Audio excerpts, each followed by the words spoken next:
గర్భిణులలో మలబద్ధత సమస్యకు ఆయుర్వేద పరిష్కారం.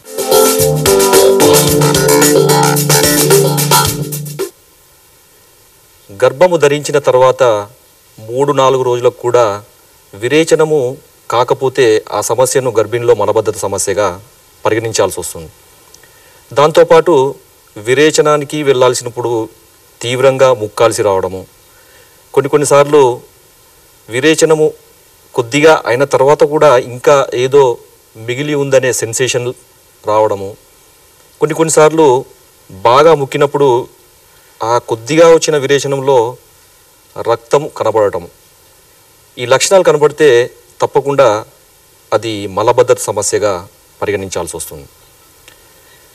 అయితే గర్భిణిలో మలబద్ధత సమస్య రావడానికి కారణాలు, దీంట్లో ముఖ్యంగా చెప్పాలంటే మొదటి ట్రైమిస్టర్ అంటే మొదటి 3 నెలల్లో గర్భిణీ స్త్రీలలో ప్రొజెస్టరాన్ అనే హార్మోన్ యొక్క ప్రభావము ఎక్కువగా ఉంటుంది. దీనికి పేగుల కదలికలకు సంబంధం ఉంటుంది. ఎప్పుడైతే ఈ హార్మోన్ యొక్క తేడాలు గర్భిణీ స్త్రీలో ఉంటాయో అప్పుడు వాటి యొక్క ప్రభావము పేగుల కదలిక మీద ఉండి అది ఈ కాన్స్టిపేషన్ లేదా మలబద్ధతకు దారితీసే అవకాశం ఉంది. రెండవది, గర్భిణీ స్త్రీలలో రక్తలేమి, దీన్ని ప్రెగ్నెన్సీ అనిమియా అంటారు. దీని కొరకు చాలామంది ఐరన్కు సంబంధించిన మాత్రలు వాడుతుంటారు. ఈ మాత్రల వల్ల కూడా గర్భిణీ స్త్రీలలో మలబద్ధత సమస్య వస్తుంది. అదేవిధంగా ఈ పిండం క్రమంగా పెరుగుతూ ఉంటే గర్భాశయం పెరిగి దాని యొక్క ఒత్తిడి పేగుల మీద ఉంటుంది. ఆ పేగులతో పాటు మలాశయం అంటే రెక్టం అంటారు. ఈ రెక్టం మీద కూడా ఒత్తిడి కలిగి అక్కడ మలం నిలిచిపోయి కాన్స్టిపేషన్ రావడానికి అవకాశం ఉంటుంది. అదేవిధంగా మొదటిసారి గర్భం ధరించిన స్త్రీలలో సహజంగా ఉండే ఒక ఆందోళన, స్ట్రెస్ లేదా యాంగ్జైటీ, వీటి వల్ల కూడా మలబద్ధత సమస్య వచ్చే అవకాశం ఉంటుంది. ఇది వచ్చినప్పుడు ఈ ఆందోళన ఇంకా ఎక్కువ అవుతుంది. విరేచనం సాఫీగా కాకపోవడము, విరేచనం వెళ్ళాల్సినప్పుడు కడుపు నొప్పిలాగా ఉండడము, కడుపులో మెలిపెట్టినట్టు ఉండడము, ఇలాంటి లక్షణాలు ఉన్నప్పుడు సహజంగానే ప్రతి గర్భిణీ స్త్రీ ఆందోళన చెందడం జరుగుతుంది. అయితే ఇలాంటి సమస్య తగ్గడానికి విరేచనానికి వాడే చాలా రకాల ఔషధాలను మనము వాడకుండా ఉంటే మంచిది.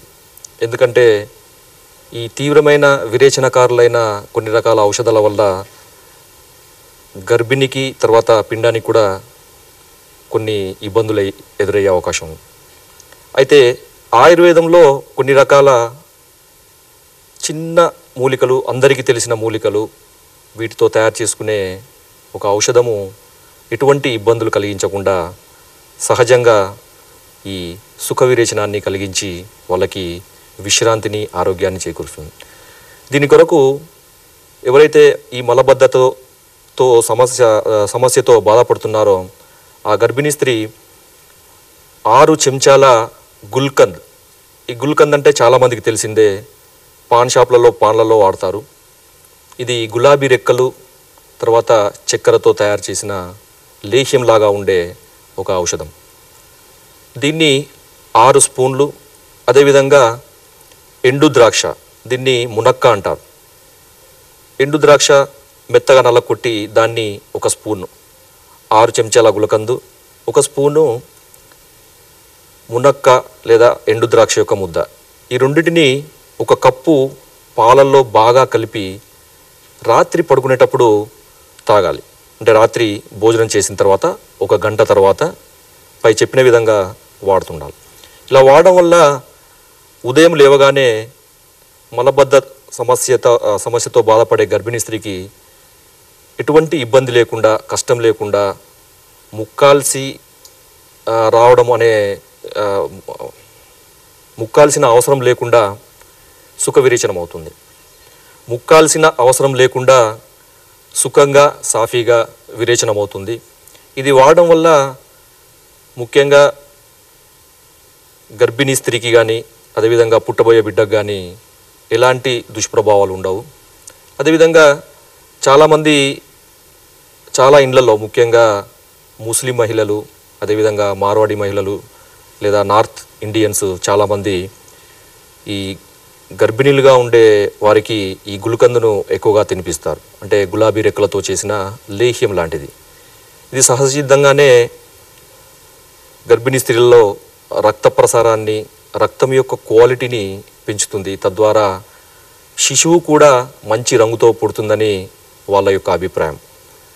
ఇది 2 రకాలుగా ఉపయోగపడుతుంది. కాబట్టి ఈ చిన్న సులభమైన ఎటువంటి దుష్ప్రభావాలు లేని ఈ యోగాన్ని కాన్స్టిపేషన్తో బాధపడే స్త్రీలు ఉపయోగిస్తే చాలా ఉపయోగంగా ఉంటుంది.